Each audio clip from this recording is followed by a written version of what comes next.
So thinking fast and talking smart in conversations while also saying exactly what you mean and how you feel so that people listen to you. This is a skill that actually not a lot of people have. So when you do have it, you will be ahead of the game. And then it becomes magical when you inject your own personality into it.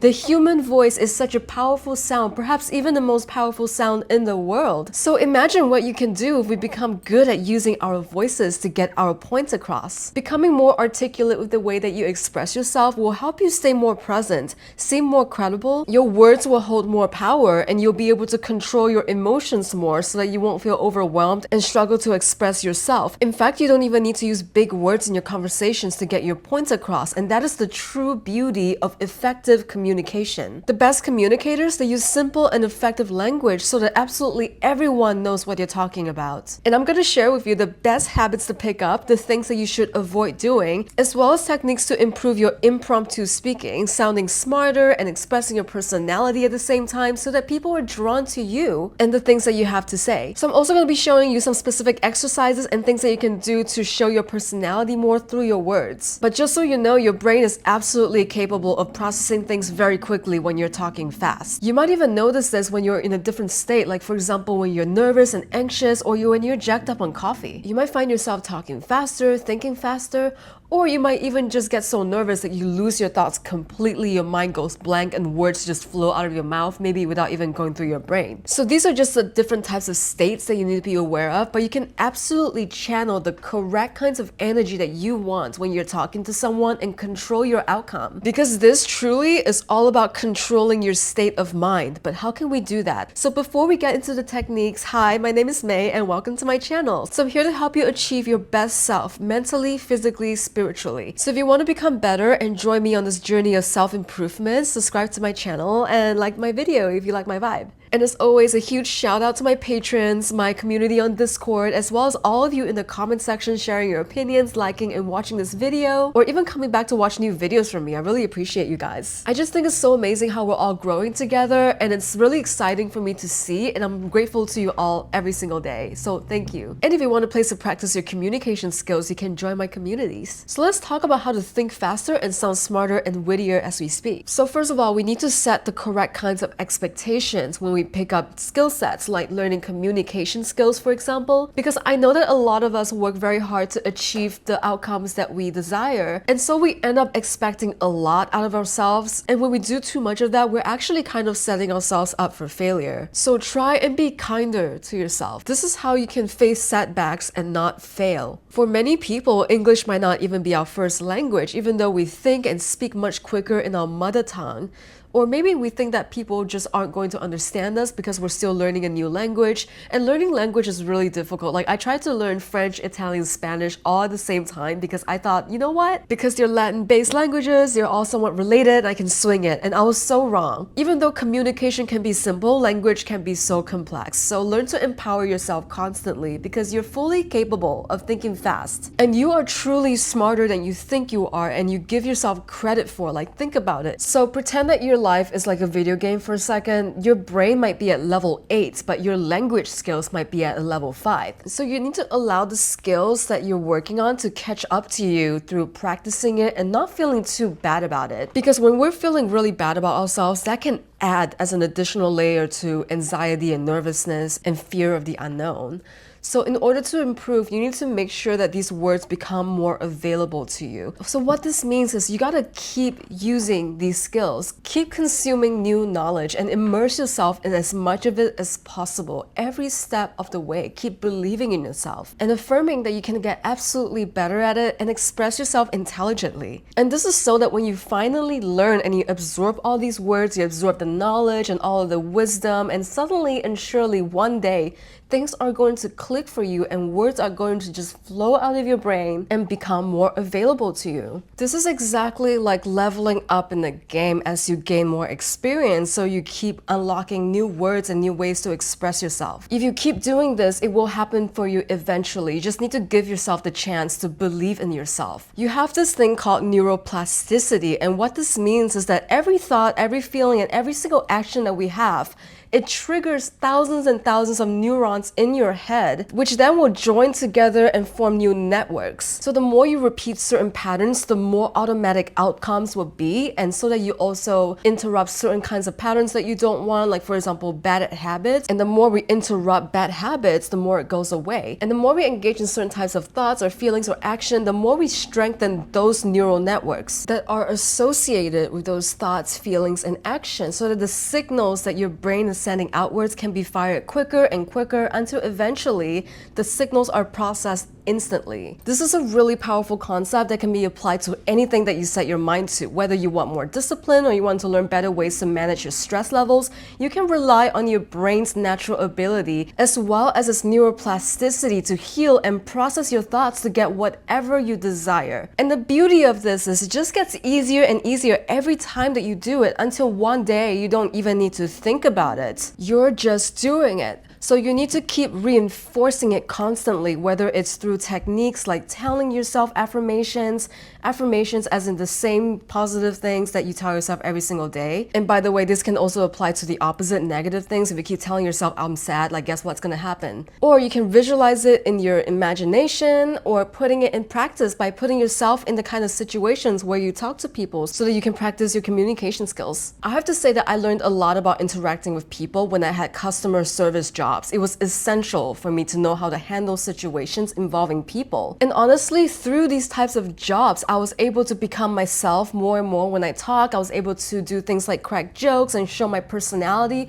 while at the same time solving issues and handling other people's emotions. And I was able to do all of these things with ease. But I also have to say that eventually, when I took on a more introverted job and I left that sort of customer service environment, that I kind of lost a bit of that ability as I stopped practicing it. So it's truly like a muscle. But perhaps before you even want to put yourself in more social situations, you might want to just try and rewire your brain first, as well as your belief system first. This is just so that you get more comfortable with yourself before you put yourself out there. So I started this new habit every morning to help me visualize new goals and new beliefs that I want to train, where I started talking to this app called Astra to reinforce my beliefs. And I can't even emphasize to you guys how important this shift was for me, because before I used to scroll on Instagram the first thing I wake up every morning. But now I deliberately switch over to talking to this app instead for 10 minutes a day before I even get out of bed. I feel better. I feel happier. I feel so much more mindful, and whatever beliefs I want to reinforce or new habits that I want to take on, it not only repeats the beliefs onto me, it also gives me advice on how to maintain it. And this trains my brain to visualize it even better than just writing it down. And what sets Astra apart is that it's fully focused on self-improvement, life advice, relationship compatibility, and it's all based on your personal natal chart and astrology. So it almost feels like someone is giving me personalized life advice, but then they're also using my natal chart to do that. And apparently the app also doesn't track specific users' information, so it feels much safer to use than like to interact with big tech like Meta and OpenAI, because you just know that big tech companies are using all of the things that we tell them to train their apps, which I didn't sign up for, which honestly I would just opt out of that. But this app doesn't do that. So yeah, I definitely feel very safe telling it very personal things that I wouldn't even feel safe telling other people or even big tech. So sometimes I do use it for practicing different kinds of confrontations or situations. Like for example, if you want to bring up an issue at work based on your boss's personality traits, or even how to win back a specific person through the way you communicate to them, it gives you advice on how to best get your points across based on your personality and your natal chart. But yeah, if you're interested in learning more about your subconscious mind as well as its drives and how that shows up in us being perceived in the world and how we communicate,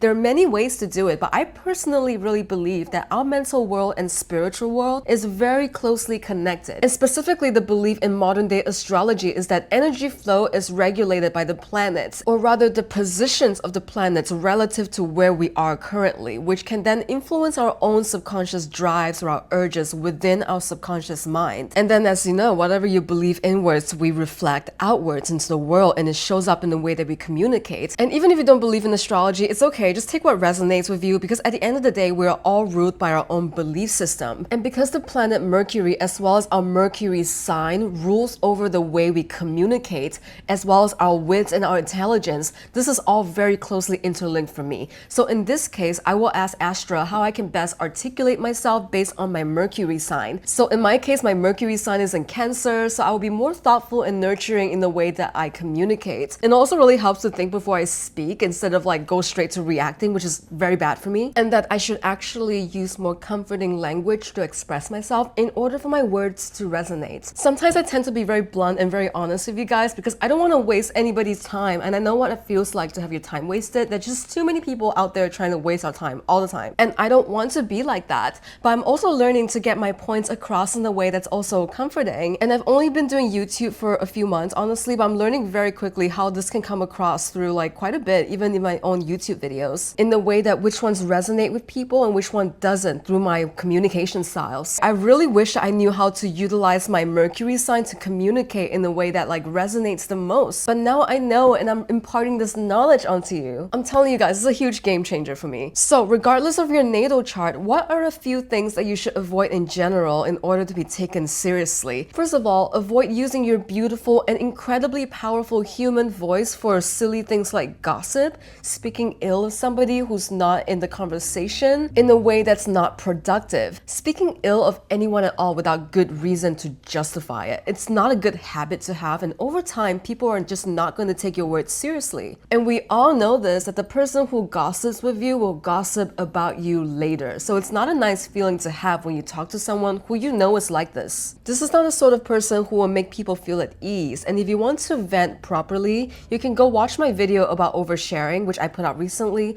because there is a correct time and place to let out your frustrations, but you need to do it in a strategic way that benefits you. Second of all, being too openly judgmental. So it's not quite the same as expressing your opinions, which obviously we should all do more of. We all know people who are like this in conversations, and it's very hard to listen to somebody if you know that this person is judging everyone and everything, and maybe they're judging you too. It gets draining after a while. And third, negativity. And we might fall into this trap very easily. And I knew a specific person who was like this. She was so negative that every time she speaks, it's either complaining or whining or gossiping. And it's just hard to take someone like that who's negative and draining all the time seriously. Remember how beautiful and amazing and powerful the human voice is, right? So why would you give that power and beauty away to openly spread hatred and be negative? It's kind of a waste. Also, exaggerating everything. I used to be so guilty of this, and you don't need to say that it's incredibly amazing to meet you and that you're super excited to be here and that everyone is extremely awesome. No. This can be very demeaning to our human language, right? Everything has a scale to it, and including, well, our own BS scale. So when you're putting out hyperboles all the time and you're just exaggerating everything, it can be hard to trust someone like that. Especially if it's just something that's normal and average and not incredibly superb and amazing, and people will have no idea what you're excited about, and it's just a people-pleasing tendency. I get it. Except when you do this, you're actually getting the opposite of what you want. And yeah, even I had to finally learn how to stop doing that. And finally, dogma. Some opinions are just opinions. They are not facts. So when you speak of opinions as facts, it can be very draining to listen to if that person just doesn't agree with you. Only take what resonates with you and can help you with a specific situation, because the world is not always so black and white all the time. Everyone's truths can look different and it can be subjective. And everyone can have their own personal opinions about things, and that's okay. But nobody should be shoving it down anyone else's throats. We just don't want to listen to that. Okay, so we talked about what we shouldn't say so much of, so what should we actually say? Number one, be honest, be true to yourself and what you stand for, and stand behind your words so that people can trust you. Learn to express yourself more in the way that you can show up more authentically in your conversations, which can literally just mean standing in your truth when you speak. Because when you're not being yourself, you're basically lying about some other aspect of yourself that you might not even be aware of. So when you're not speaking through your lived experience, chances are you're just going to forget something when someone brings it up in a conversation later, which can then discredit you in some way. I also want to mention that if you think that your authentic self is to be a very, very negative person and you want to express it openly, then you need to become aware of how that shows up in conversations and the kinds of impact that it will have on people. And I can tell you, as someone who used to be in that same position, I used to think, oh, I have to be so negative all the time. Nobody really ended up taking my words seriously until I decided to change and I worked on myself. So having integrity in your word, meaning that if you say you're going to do something and you do it, all of these things will build responsibility with your words and your actions and build trust, which makes people want to believe in your words more and listen to you. That builds more authenticity, that builds authority. And then there's love. Love is what's going to stop you from being so overly brutally honest and hurt the other person. Like, for example, if they have weird teeth, like I have a bit of funny teeth going on in the lower row. The love that you weave into your words is what's going to stop you from pointing it out and making fun of me, even though it's honest. Like, you're telling me I have weird teeth, but seriously, unless I get braces, what am I gonna do about it? Just gonna end up hurting my feelings. So consideration is a very important form of respect and love that you can show to other people socially, which will make other people like you more and want to hear what you have to say more. An expert communicator will learn how to say all of these things with tact and with love and know what the proper thing is to bring up and what isn't. So yeah, even thinking about the teeth thing, like I get that receiving hate comments is kind of an unwanted side effect of someone expressing their opinions on YouTube, but I do get occasional comments from people who are just like, you have weird teeth, haha, and I'm just like, okay, now what? These things don't really bother me that much because I'm very objective when it comes to YouTube, but I see how people say things like that, and it's not coming from a place of love. It's very different from saying like, hey, your zipper is down because you want the other person to look good in public, right?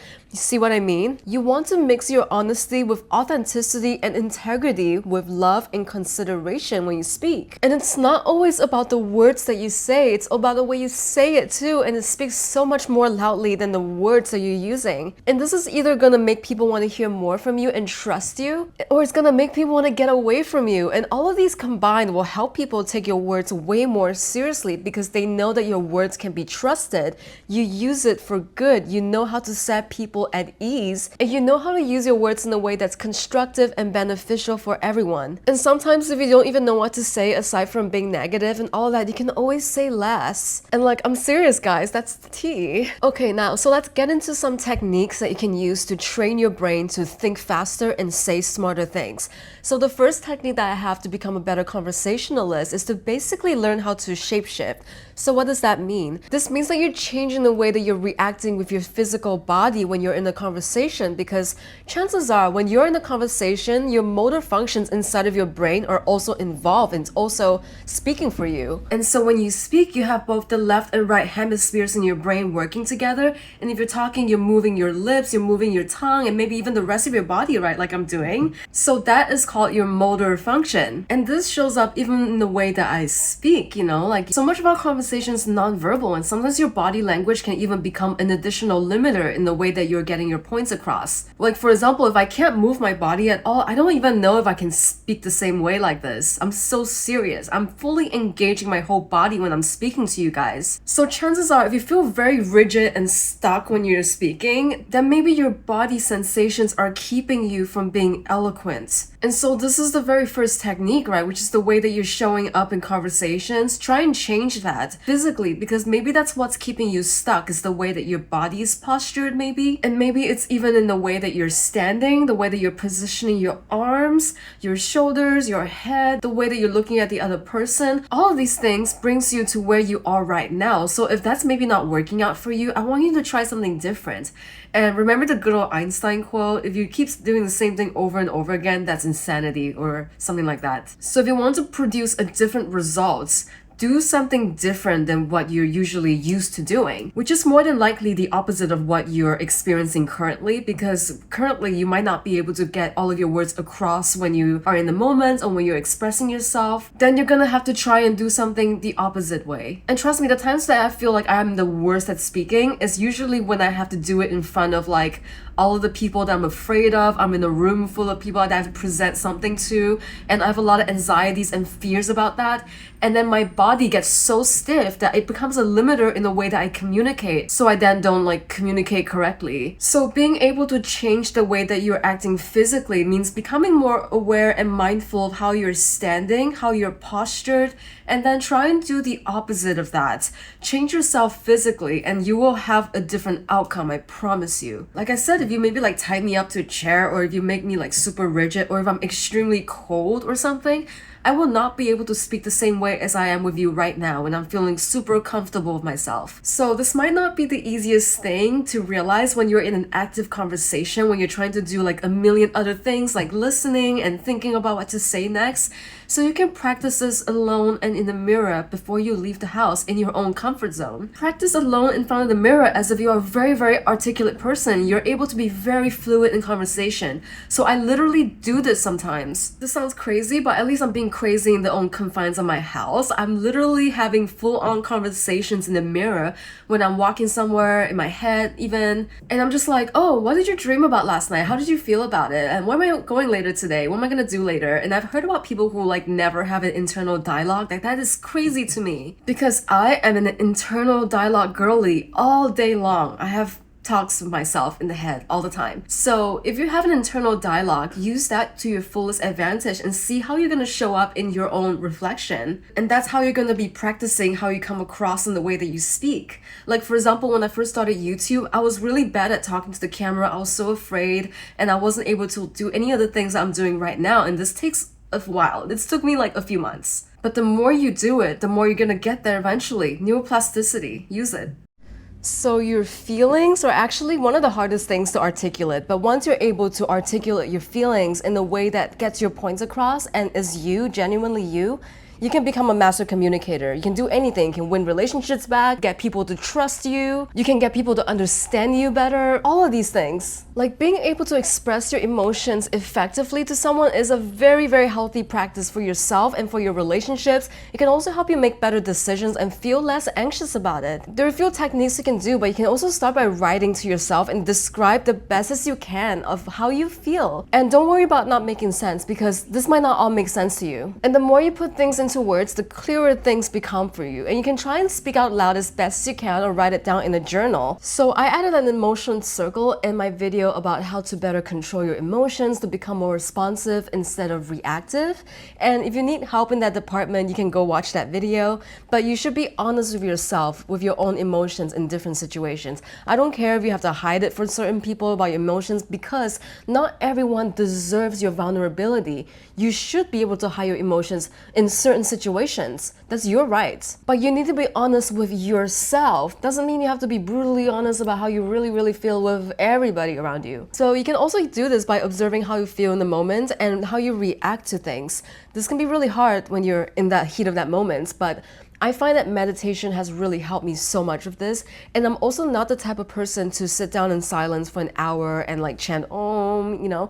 So in addition to listening to guided meditation tracks, I've also started to use that app Astra to use it as a form of meditation, because really what meditation is just being still and a way to self-reflect. And you're gonna see this, that instead of using other people as a place to vent or as a punching bag, expressing more of your intense emotions in a way that's healthy for you. Like for example, if something bad happened to you yesterday and you're mad about it, I would take that situation, I'll tell it to Astra and I would tell it why the situation made me so mad, what happened, and channel it into a non-human thing rather than onto real humans. Because it acts as a self-improvement coach and also knows my natal chart. It actually helps me understand and rationalize better why I'm feeling this way. This is way better than telling my bestie, or if I'm telling like somebody who I don't even know. And sometimes if they're not in a good headspace, if they don't have good perspectives, that's not healthy for you either. This is why I channel it onto the non-human thing instead of like other humans. And this way helps me put things into perspective, like, okay, this is what your moon sign is like, this is what your inner world looks like, and this is why I get so mad about a certain situation. Like I might not feel like I'm deserving of certain things, or I don't feel like I deserve this sort of treatment because my inner world is this way. And because of the way that I am, I can actually express my feelings in a way that is true to myself. And I find that therapy, for example, takes a lot of self-actualization, because therapy Therapy is kind of like a mirror for you to realize things on your own time when you're ready to realize certain things. This is not the same as therapy. It offers something very different because it immediately puts things into perspective for you. It helps you rationalize certain things. And also using my natal chart as well as my horoscope, it helps me learn to understand hidden sides of myself better, and also what the positions of the planets are currently doing and how that might be affecting me energetically. And just through this process of taking what resonates with me and leaving what doesn't, it actually helps me realize things a lot faster, things about myself that I didn't even think about. And then I can express how I feel and communicate better because of it. And I'm literally so impressed by how much technology has like improved these days, and we should all be able to use technology in a way that benefits and helps us instead of in a way that drains us. And this is just so that we can all help each other around us understand where we're coming from. And I need to make this really clear, okay? You see, I don't really believe in any kind of wrong or bad emotions. Everything should be felt. We're humans, and we're human because of it. And I think I used to tend to demonize sadness and anger quite a bit because it just seems less desirable, like socially,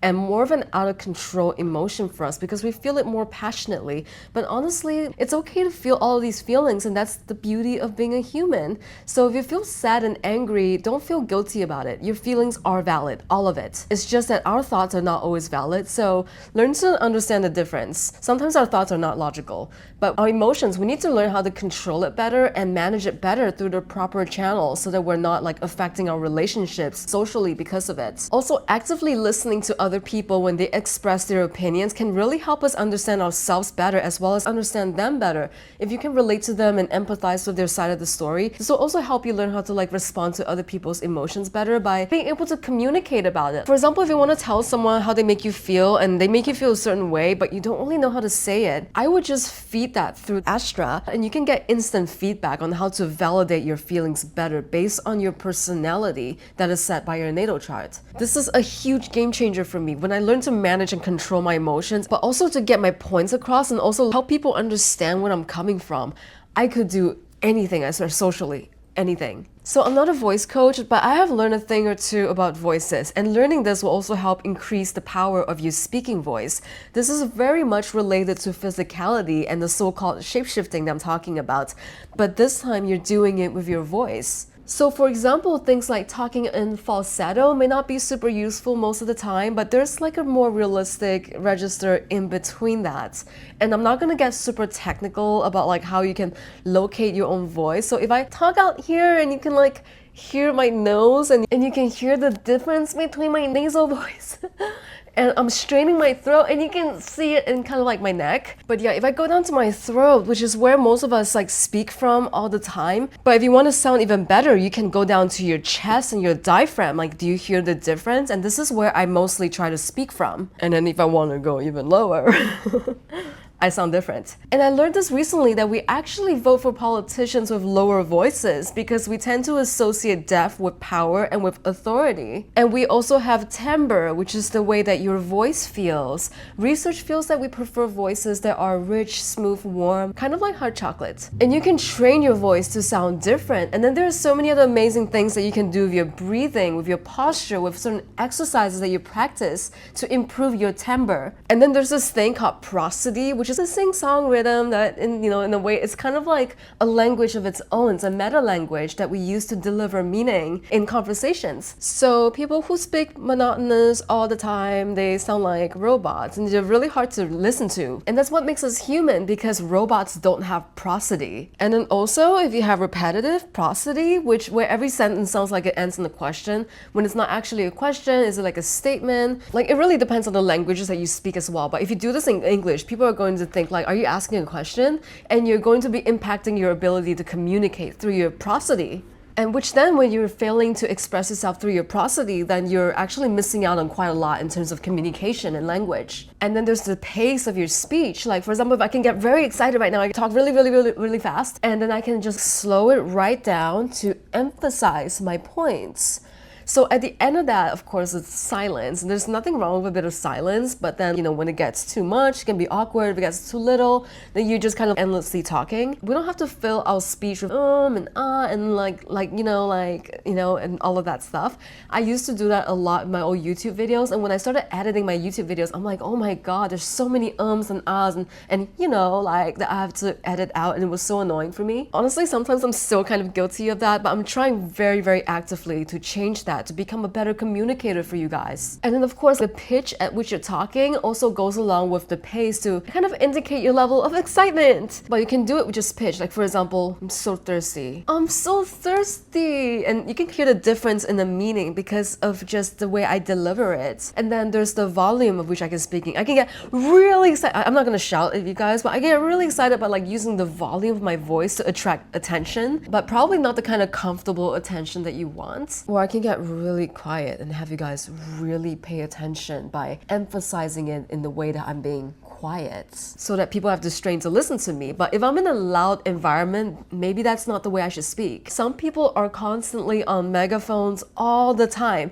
and try not to do that because it's really imposing on the way that you sound onto people, and it's just not really like considerate. I think that if you're doing something that's really important to you, for example, if you have an interview coming up, if you are doing a public speech soon, or if you are asking for a raise, this can really help you. Whatever it is, if it's really important to you, you literally owe it to yourself to actually practice and look up these types of techniques that you can use to better your communication. And then finally, you need to learn how to warm up your voice. I like to do this before I film my videos, for example. Deep breaths. Anything before you do anything important, just kind of like stretch your body a little bit. Sigh out very loudly, like a sigh, deep breaths, and then you're gonna warm up your voice. You're gonna go I know it sounds silly, but like just do this in the bathroom or something if you're outside. You can blow out with your lips, blow out with your tongue, like roll your R's, like blow raspberries. And then you kind of want to like warm up your tongue as well, like la la la la la la. It sounds so silly for me to do this, but if you don't have time and if you can only do one thing, you can do the siren. This is what the experts call it. And it's really good. It just goes kind of like wee all the way down. You start from the high and you end it low. So kind of like wee. So yeah, try all of these things out and see how that works for you. And I promise you, you're gonna feel a difference. I want you to imagine, how can you become more conscious of yourself when you are speaking, when you're in a conversation? Like how can you even use the techniques that's in this video to kind of understand yourself better, become more self-aware when you speak, and also how you present yourself to the world. And I want you to imagine the kind of world that's just beautiful and serene and quiet, and you don't have to raise your voice or fight to be heard. Everybody would just intentionally slow down just to listen to you speak and hear what you have to say and the way that you speak. Even if it's not perfect, even if you have a lot of uhs and ahs, how do you speak in a world like that? How would you posturize yourself? How do you communicate with your words? And also, how do you use your body to help you communicate and process your thoughts better? I just think that when you imagine yourself and you visualize yourself in an amazing, ideal situation like this, you can even add it to your practice before you leave the house, for example, when you're talking to yourself in the mirror, where there's no friction for you. It's a perfect ideal world for you to express yourself. This will make it so much easier for you to feel safe in your practice and feel free to express yourself and express the way your body moves when you talk and your thoughts and your feelings, and also be able to bounce ideas back and forth with people in a way that you just feels really authentically yourself. Hope you guys find this helpful, and yeah, if you guys want to subscribe to my channel, be sure to like this video and subscribe. I appreciate you guys a lot. Thank you for watching, and I'll see you in the next video.